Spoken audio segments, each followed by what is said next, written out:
How's it going, everyone? Welcome back to another episode of the Diabetes Survival Guide Show. Today, I'm joined with an amazing guest, Matt. So, if you are wondering, can I travel with type 1 diabetes, but are you fearful of what it's going to do if you're wanting to do international travel, whether that's to Asia or to do Australia or other factors, then Matt is the perfect person to talk to. He has founded an amazing travel company called 45th Parallel Travel Service. And he's been through it all. He's visited different parts of Asia, he's visited different parts of the United States, and he's living with type 1 diabetes. So he understands the struggles of going through the airport, trying to figure out the logistics, using the visas and the different healthcare hassles that's involved with it, and figuring out ways so that other people know that even if you have diabetes, you could still travel and live the life that you want, whether it's on a budget or if it's a more luxury experience that you're wanting to treat yourself, your family, your loved ones, or other people with. Additionally, he is a husband and a father of two awesome kids.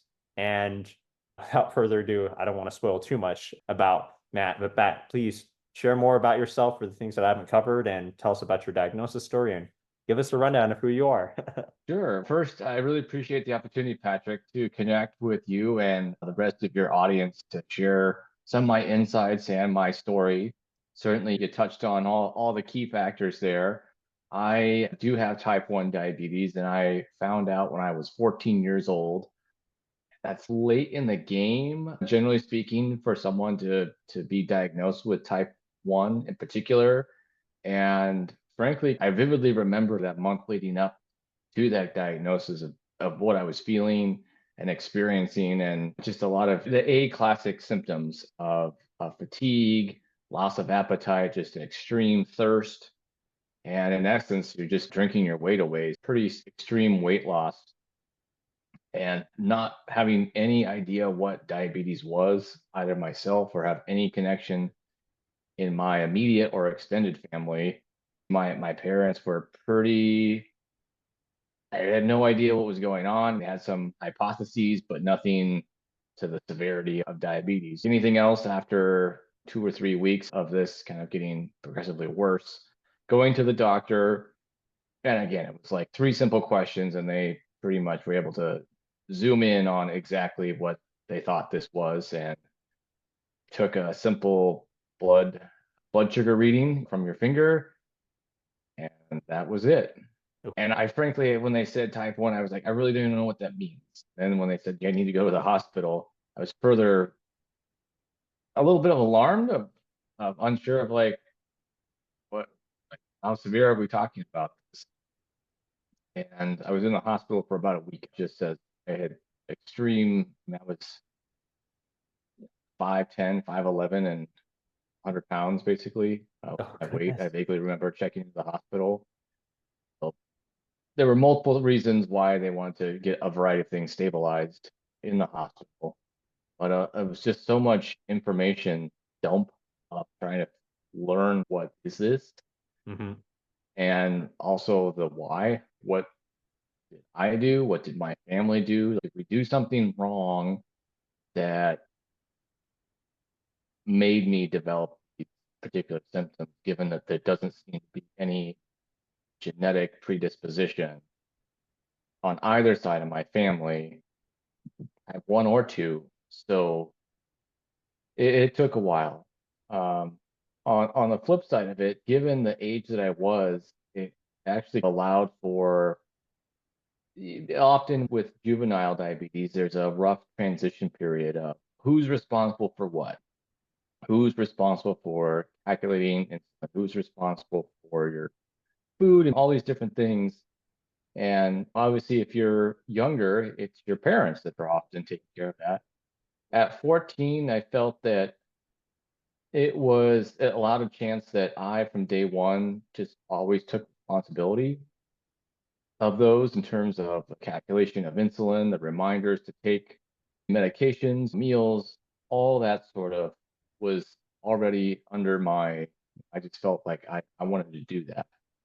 And so I've sometimes a hard time coaching or talking to those who are younger, because I never went through that transition period of trying to delegate some of those tasks or provide assurance of, no, I got this, trust me. You don't have to worry about me.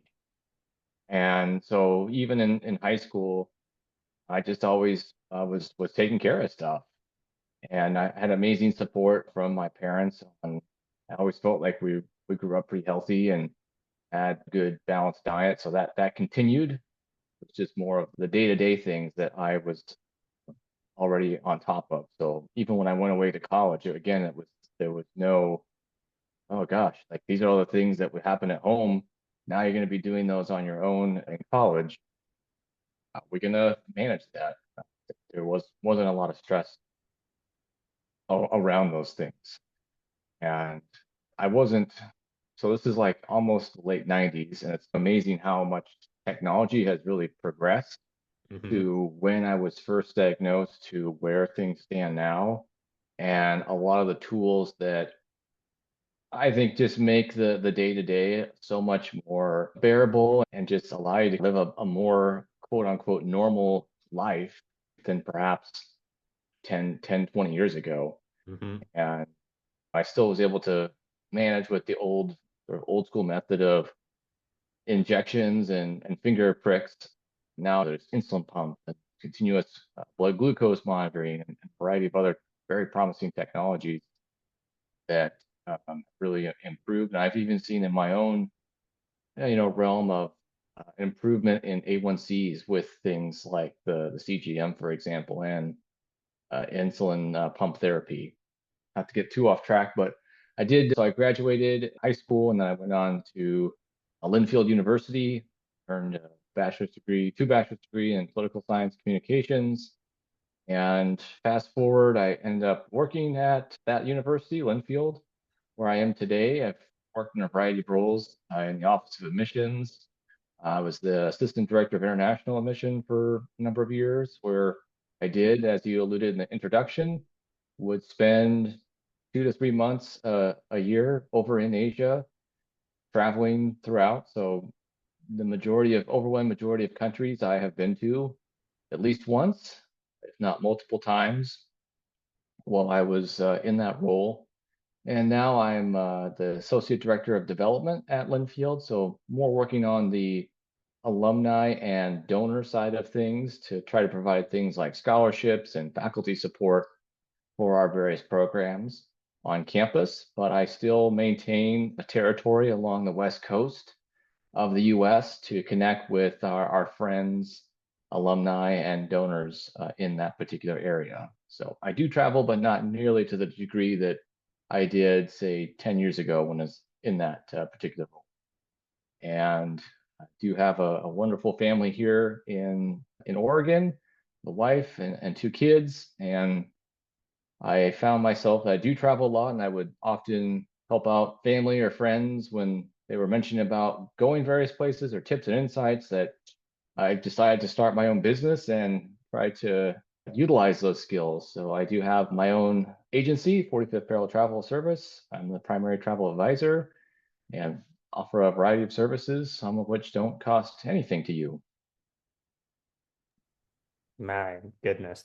Talk about a whole span of being diagnosed and then being like the tender age of 14 where you're still trying to figure out navigating high school life, probably trying to figure out colleges that you wanted to go to, and then figuring out, okay, what's portion controlling, what are these medications, what's the diagnosis itself, to then going through that process, learning it on your own once you set out to college to figure the things out after you practiced it with your family, with your doctors, and your other healthcare team to get to the point where now it's okay, I can travel, have fun, enjoy your time with your family. And then now you're in a position too where you're able to help provide other opportunities for people to start the next chapter of life, whether that is in the university level or helping people embark on a awesome trip.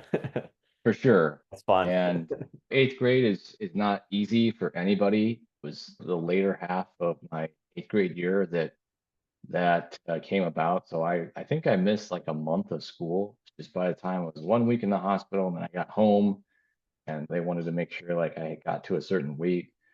and just had a good grasp of everything in terms of day-to-day operations before going Mhm. away to school. So I remember coming back, and most kids who are 14-year-olds don't know anything about diabetes. So after returning for a month, are you alive? Or have you been gone for a month? We thought that you weren't here anymore. Oh, goodness. Not to that degree, but just like things are pretty serious being Mhm. gone that having to then explain to them, at least what I just learned of like, this is what I think I know it is in Mhm. terms of explaining in super layman's terms what that is. Yep.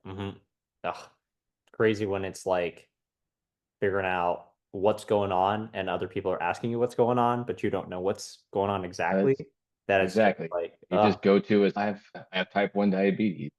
yeah. All right. And I've even just in my life, I'm always, I guess now maybe surprised at even how many adults don't even know there is a difference between type 1 and type 2. And Mhm. I sometimes don't necessarily fault them, given that I think roughly 90% or more of cases of diabetes are type 2, Mhm. and the small minority are type 1. But Mhm. I'm always caught off guard and surprised when talking with people or their lack of awareness that I still get to say of, oh, you have diabetes. So as a kid, you must have been overweight or you ate a lot of sugar. All the stereotypes that I'm sure All the myths. have been perpetuated Mhm. over and over about A, what causes it, and B, why it was you that had this. And Mhm. all those things are the opposite, very healthy. You have always been pretty good shape. What else do you have? Oh, goodness. So I know that you mentioned you travel to different parts of like the world. Could you kind Yeah. of paint the picture what it was like navigating how your first international trip went versus your most recent one of what you've learned up through that moment to, okay, things are a lot different, especially with the technologies that you had Yeah. back then versus now. So I'm sure people. When I did a study abroad to the UK when I was in college, I felt like I was still a little bit behind maybe the eight ball and really investing into the insulin pump therapy realm. I just, for some reason, had convinced myself that I had this plan worked out with this very barbaric, you know, insulin shot therapy that it just seemed so hard to understand and grasp. And so I didn't actually get an insulin pump till I started actually, I think, working full time as like a career actually. So my first experience was very old school of making sure I have enough insulin with me and having plenty of different doctor's notes to explain. Obviously, it's a English speaking country, so that helps. But just having this like fear of they're gonna find needles, they ask me all these questions, or there are all these vials, Mhm. or all these lancets, or what have you, that's gonna tip off the security going through. So I was pretty over prepared in terms of stocking up on everything and just packing all those things in. And of course, never had to show any of those notes at any of the time when I was in the UK to anybody. No one ever asked. Mhm. And they're just in general with travel, you know, understanding the carbs and your calculations is really the key to, I think, enjoying. Going to Europe's a little bit takes a little bit longer, I feel, just to adjust, just given the time change. You're basically going from day to night or night to day. You're shifting the realm that you're generally operating in. So I think it takes a while for your body to acclimate to that. Mhm. Versus if you go to Asia, you're skipping a whole day. You wake up and it's, well, now we're 2 days ahead. Yes. So you can, it took me not nearly as long to get acclimated to being heading towards like Australia or Asia versus say going towards the Middle East or Europe that direction. So just the preparation I took was a lot different in terms of having all the supplies readily available, and doctor notes, and all these different uh, things prepared.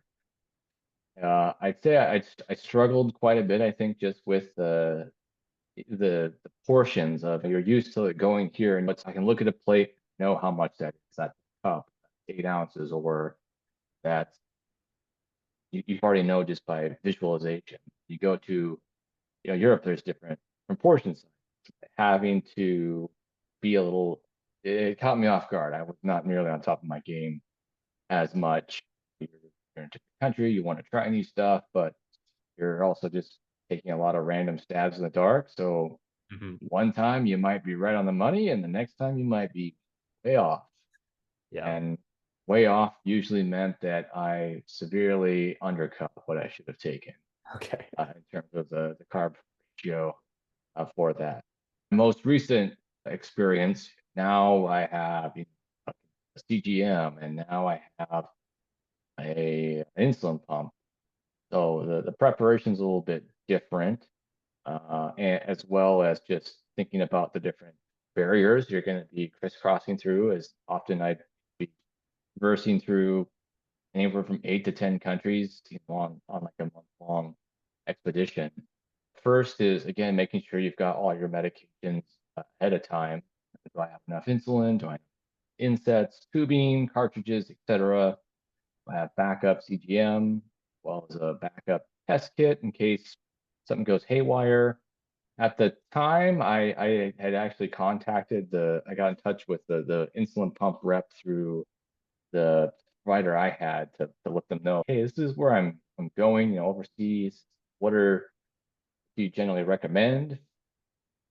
And they, and this may have changed since then, but at the time, they didn't really have a lot of support, tech support or otherwise in Asia in particular. So they actually sent me a whole separate brand new in the packaging insulin pump to take with me, just in the event that if I was in Myanmar, for example, Yeah.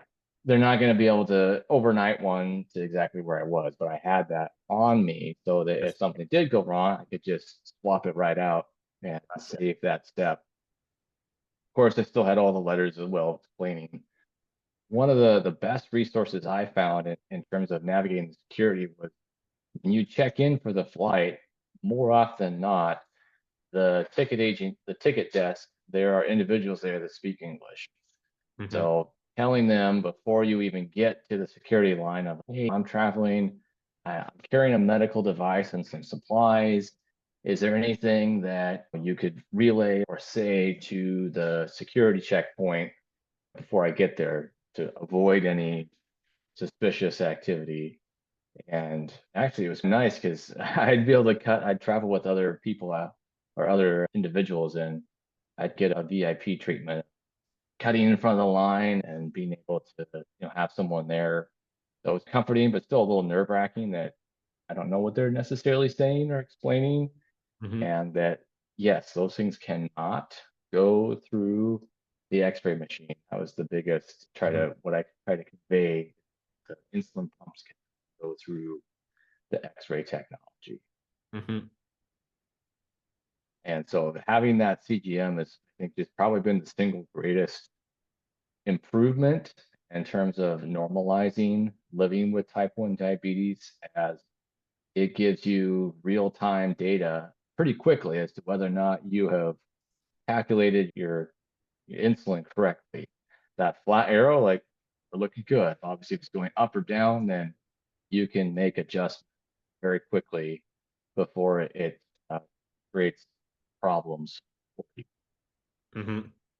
Yeah, that's great. Of Instead of having to do the finger prick to check where you are and then using the insulin dose to regulate it while you were visiting the UK. And of course, like the time zone differences messing up someone's circadian rhythm. So that of course is going to impact blood sugar levels Definitely. because of the insulin You resistance. you find yourself like Yeah. testing just constantly, like burning through test strips and just destroying Yeah. your fingers just because you were like, okay, I don't know, like I had some bangers and mash. I don't, that's a lot of starch.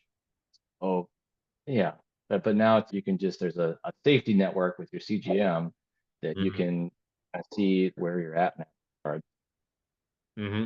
So much easier. And I know with the FDA, like they approved Stello or one of the other CGMs, it's now available over the counter, which is great. So they're making it a lot more accessible rather than trying to have the referral from a provider, which then takes a while before it even gets authorized by insurance to even receive a continuous glucose monitor. So thankfully, Yeah, I, getting there. I, We're yeah, I have experience with the, I think it's the Libra and also the Dexcom.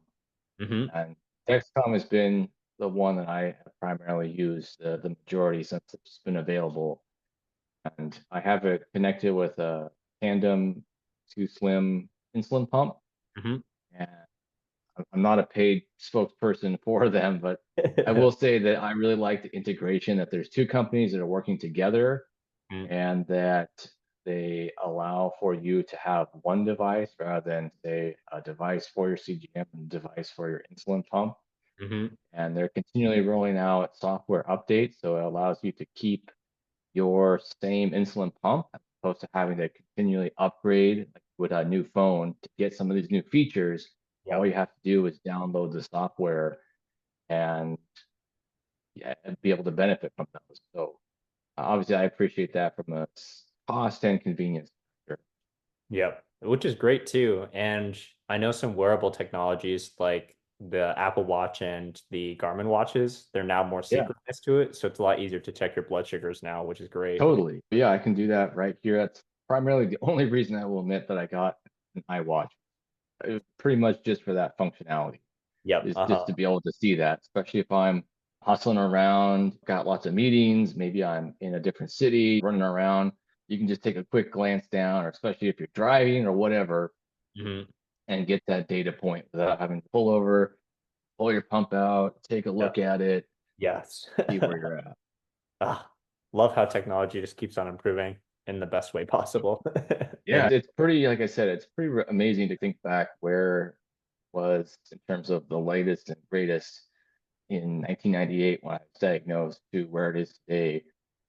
I'd like to say there have been a tremendous amount of technological advancements. We can only hope for the best that we continue on this track, what some of the possibilities are, especially with AI and other high microchip capabilities that can be installed in some of these devices to better detect patterns and things like that. and hopefully a new functioning pancreas for people with type 1. Talking with my provider, it seems like there is a pretty strong likelihood in the next handful of years, a closed loop kind of system trying to make its way through the FDA regulatory Hmm. stages at this point in time. So it could be tomorrow, it could be 10 years from now. I have no We control shall over see. that, but nonetheless, there is steps being made towards that kind of. Yeah, I think I've had a conversation with someone who did the stem cell transplant for their pancreatic islet cells, and I think they're able to now produce their own insulin.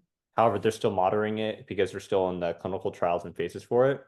Yeah. And the trade-off that they made was now they have to take a lot of immunosuppressants just so that their antibodies doesn't say, oh, we haven't seen insulin in a while because we've always been Yeah, destroying it. And this is a new pop-up of insulin, so let's try to address it again. Fortunately, exactly. it's they're still testing it, and there has been some people who are going through the clinical trials for it, which is great. And hopefully we can just keep advancing the research so we're heading the right track. Exactly. Yeah. So I remain optimistic.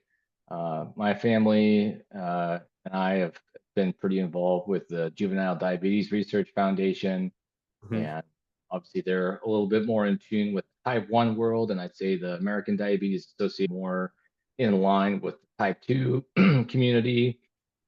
Not that there's anything wrong with either one of those, but just from a mission standpoint, that they're helping uh, move some of these forward.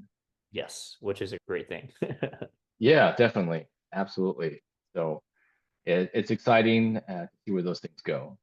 Mhm. All right. So now I'm curious, what has been like the hardest lessons you've learned with in regards since your diagnosis? And I know with your situation of working a job where you have a lot of the meetings to attend to, and some of them are probably virtual and probably a bit more sedentary compared to some other jobs that are out there. Yeah. And like also traveling a ton. What's been like the hardest lessons that you've learned in the early phases of life, traveling, and then your current job of like how it impacts your life with diabetes, and what did you learn from those lessons so it made it easier for you to manage life regardless of your diagnosis? Yeah. I'd say first, when I was first diagnosed, the biggest or the hardest transition was to structure your day so you're only eating at, say, three primary times a day. As a teenager, it's kind of maybe natural to just snack or kind of eat when you want to, especially when you're around some of your friends, if they want to go to the movies and get a treat, or kind of on a whim's notice, maybe go and get ice cream or something. And having to say no to that was hard. I want to do those things, but I shouldn't or I can't. It was more of the I can't. Hmm. And so having to structure your eating in these very siloed ways took a while to get used to. And then being took a while to be comfortable around people, even if they were eating, that the natural gravitation to partake, whether it's a social situation or some other kind of event, to just say, no, I'm not, I'm not gonna do that. Was hard to get adjusted to that. Continuing on, I'd say the biggest challenge though is just continuing to educate about ingredients and how what you eat. I think if you can get a hold of better grasp on your carb situation and understanding the calculations, that's at least I think been the biggest unlocking success. And some of that is just trial and error, unfortunately. Some of it is just spending some time, say, walking through a Costco or a grocery store and just looking at labels to understand, okay, so if this is a, say, instant packet of rice, like how much is that and how many carbs? So what's the serving size and what's the carbs? And so that's really helpful when you're traveling. Again, so I understand now if this is roughly a serving size and this is about how many carbs it is, I there's a lot of guessing in this because often you're not going to be able to go to a restaurant and say, "Hey, do you know any carbohydrates, how many starches, and how many sugars are in this sauce here?" Hmm. No. Uh, and so just having that education, it has been really helpful to take and better implement that, as well as reading those ingredients and then seeing sometimes surprisingly things that you wouldn't think have a lot of sugar and end up do. So that's the other kind of part of it is there are certain things I avoid altogether. And it's mainly just because they're so potent and laced with sugar that it would send my sugars off a rocket ship. So those things are regular soda or juices, maple syrup. Those are like the two that I I just avoid because they're so highly concentrated that it's just like rocket fuel to blood sugars. Spring And the Beer on a reality little is, episode though. oh, true. Even for that, I use Gatorade as my kind of Oh, go-to for Lowe's, and they sell these little 12-ounce bottles that oh, I found are super helpful because it's almost exactly 20 grams versus oh, the taller bottles. It's too much sugar. So if you okay. drink that, you've gone over the top. So I like these 12-ounce bottles.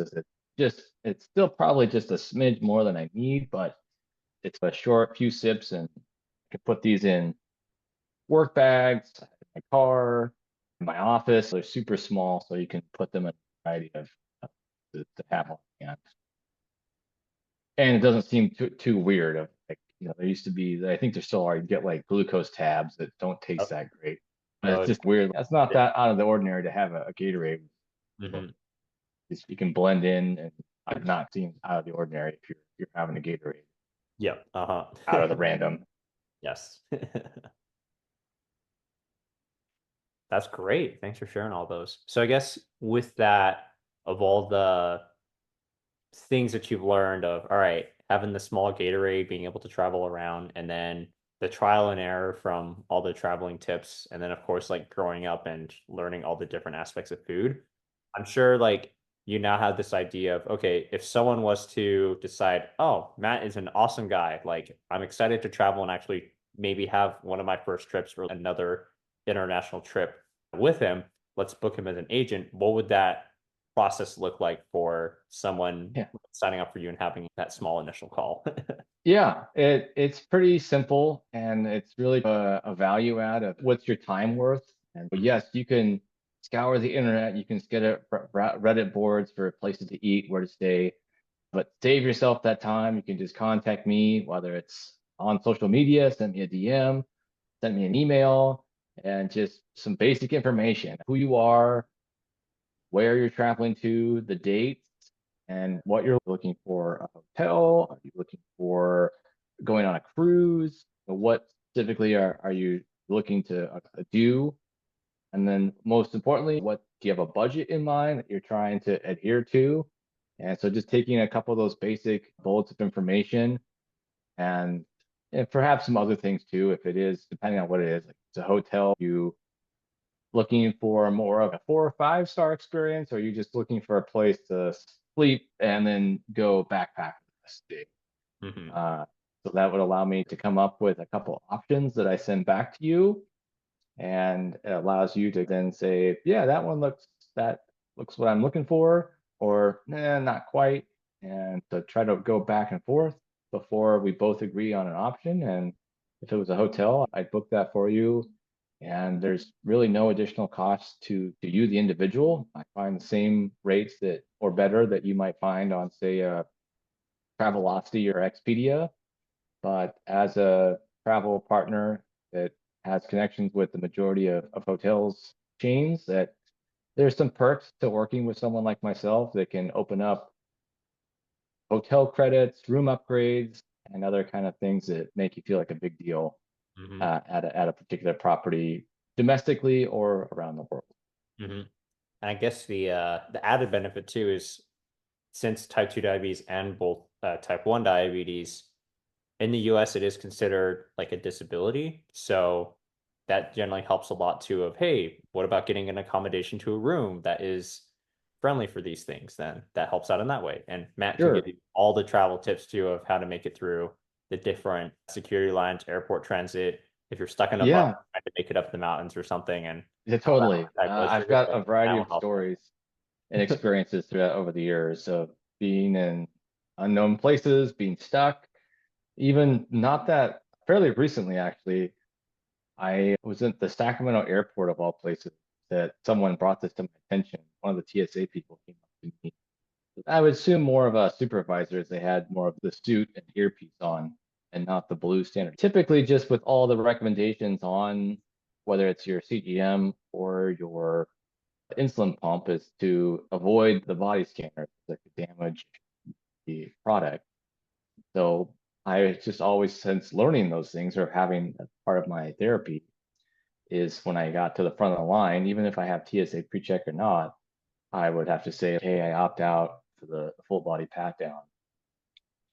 Obviously, that's annoying. It can be embarrassing, humiliating, having to go through that. It's like I've done it enough times, I can almost regurgitate the spiel. But I was at the Sacramento airport, and one of the supervisors, he saw me as I was like packing up my stuff again, or basically redressing in front of the public, and said, if you ever, he said, you can just have us hand check your insulin pump. What? Excuse me? He said, yeah, just detach it. And when you get to the front of the line, so right before you're about ready to go to the metal detector, just hand your medical device or insulin pump to the agent and say, hey, can you hand inspect or hand check this? And then you can walk through the metal detector, no problem. And if you have one of the smaller like Dexcom G6s or 7s, you should be able to walk through the metal detector without any beeping. So just did it last week, and I can say it works. So it saves a ton of time and explanation of why you have to not go through that process. I just couldn't believe that of all these times, no one had bothered to explain that, or that this was an option. And honestly, I'd get in a lot of arguments with some of these TSA people of why I couldn't go through the body scanner and stuff. Like, look, I don't make these things up. Like, it's just a manufacturer. There's other people that have. It's like, just telling you what this is the recommendation from the company. I'm not here to pick a beef with you. It's my So life is on the line. That's it. yeah, seriously. And so that's couldn't believe it's just something so simple. It was just mind blowing. So actually, I just am finishing a video explaining this while I was at the airport last week, actually, to share that with everybody. But if that's the only thing people take away from this podcast, I'd say it's a win because that was a big game changer for myself, frankly, in terms of just expediting the process and not getting hung up on that. What a great piece of advice for folks. Like the mind-blowing tips that TSA agents don't tell you until super later. Yeah, pretty much. I was doing the opt out for, I really couldn't tell you how many years, probably like 7 or 8 years of doing that, having to constantly opt out. And was in a smaller airport, and one could maybe see my facial expression of not very happy and sharing that infinite wisdom. All they do is they take your insulin pump. Obviously, you want to detach it from yourself. And they just run a little, I think it's like an explosive test over it. So they wipe it down with the cloth, run it in the machine. 10 seconds later, it says you're all good, and off you go. Nice. Yeah. All right. Getting up close to the end of this. So I have a couple fun questions and we'll just call it here. All So right. this is a question that I love asking everyone who comes on here. What is your ideal full course menu? So it's like you have Yeah. an appetizer, you have your main, you have, I thought of this question as it's maybe cruel in some ways, but I really love trying new foods. And so obviously it can be a challenge for someone who has to calculate carbs. But that's truly one of the reasons I enjoy the aspect of travel is to try new foods and new cultures. And Mhm. very fortunate that the majority of the time when I was overseas, I was able to meet up with others who were ecstatic to share their food and culture with me, testing all and trying all kinds of different things. I don't have a specific like dish, but just broadly speaking, I love Asian food and having to have big table with all these different options. So obviously I'd want some kind of like shrimp on there, care how it is, grilled, sauteed, boiled, fried, just give me some shrimp, some kind of like sauce with that as well. Having some kind of like a handmade noodle dish. So whether that's say like a pansy, which is like a smaller kind of like Southeast Asian noodle with a variety of vegetables, or a lo mein type of a dish. It's a thicker noodle. It's got to be handmade noodles though. Some kind of like a soup, whether it's like a fishball soup or some kind of just like really strong aromatic handmade broth with some Mhm. kind of like seafood and vegetable. That's where it's at right there. And then having a vegetable of some kind prepared, and I often like vegetables that you don't really see either prepared or in this area a lot. So Mhm. I guess I could say bok choy is that's one that they have it here, but I don't. People are like, I'm gonna have bok choy Yeah. or some other kind of vegetable when again with these different like sauces and preparations that they do to prepare them, and then some kind of proteins, whether that's chicken or beef or like a duck, a Peking duck. Oh, that's my favorite too. I love it. Yeah. Oh, no way. Yeah. Yeah. So a good Peking duck is fantastic. So having the kind of the full spread of a soup, some type of like shrimp, that's an appetizer, and then a noodle, a rice and soup, like with the Peking duck. That's perfection right Oh, great. there. Like a full spread, like a buffet style situation. Yeah, totally. But yeah, if you get lots of people to go with you when everyone orders different things, that's where it's at. Family meal. Where you can Yep. kind of, yeah, exactly. Mm, And if that's not feasible, doing more of a dim sum style is also pretty high up there on things that yep. I have pretty good. Time. Yeah, exactly. But if it was just one dish, I would say like one specific thing. Like it's like noodle soups are whether that's like ramen or like a Thai or Chinese, all kinds of different noodle soups in most Asian cultures. That's probably like the single best thing. They're so good. It's great. Yeah. And Uh, you can have it anytime. It's a breakfast dish, it's a dinner dish. You can literally have it anytime. That's so much great for all versatility. occasions. Very Yeah, versatile. exactly. Yeah. All right. Now, what would you say is your zombie apocalypse survival plan? I know we talked about all the good foods. Now it's like, all Yeah. right, World comes crashing to an end. Now we have a zombie I apocalypse. am always like paranoid about running out of insulin. So I always keep a pretty deep stockpile of insulin on hand, both in pen form as Hmm. well as just a straight up vial.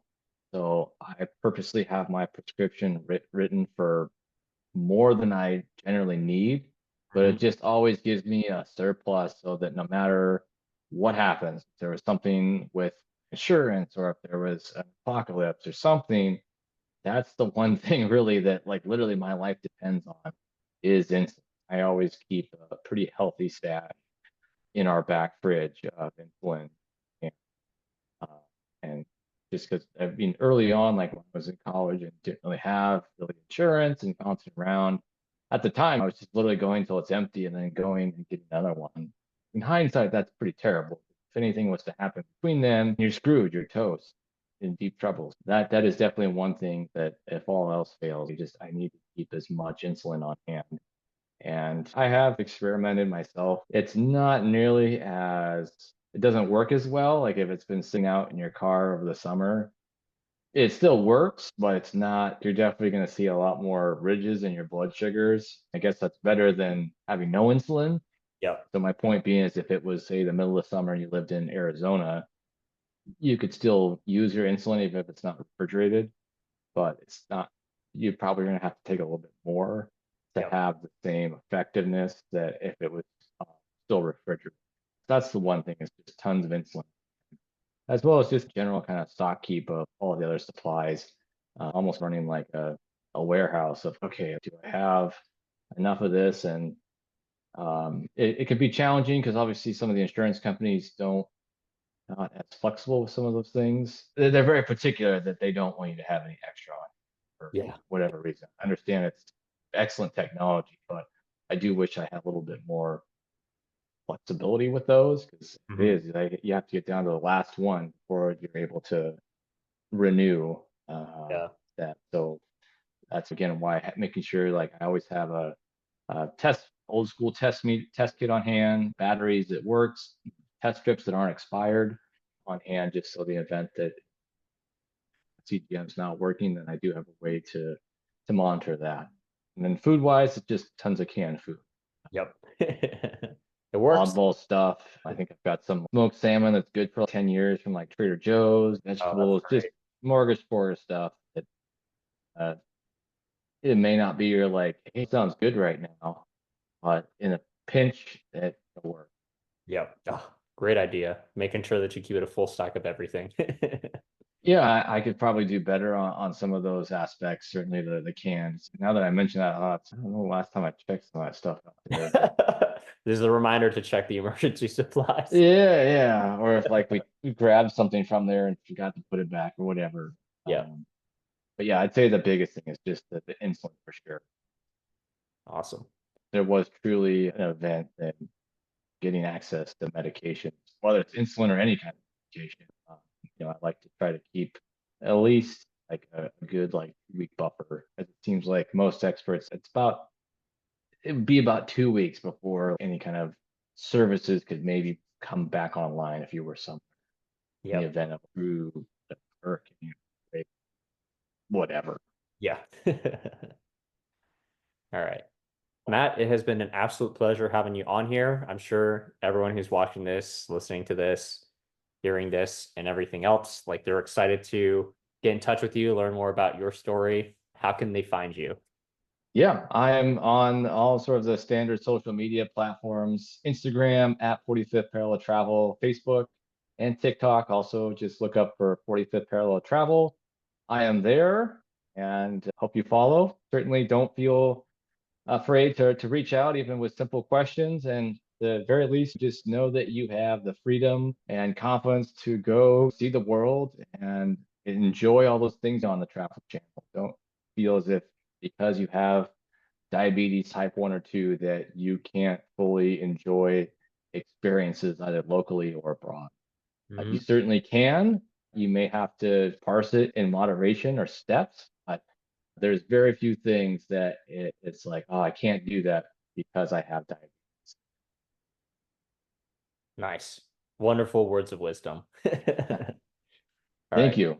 Yeah, of course. Thank you. Thanks everyone for tuning in and be sure to check out Matt's information and of course do one small thing that'll help improve your health, whether that's one small step each day to improve your step count, drinking some more water, or researching some other cool things that you could do to help improve your health. So without further ado, thank you all so much and we'll see you in the next one.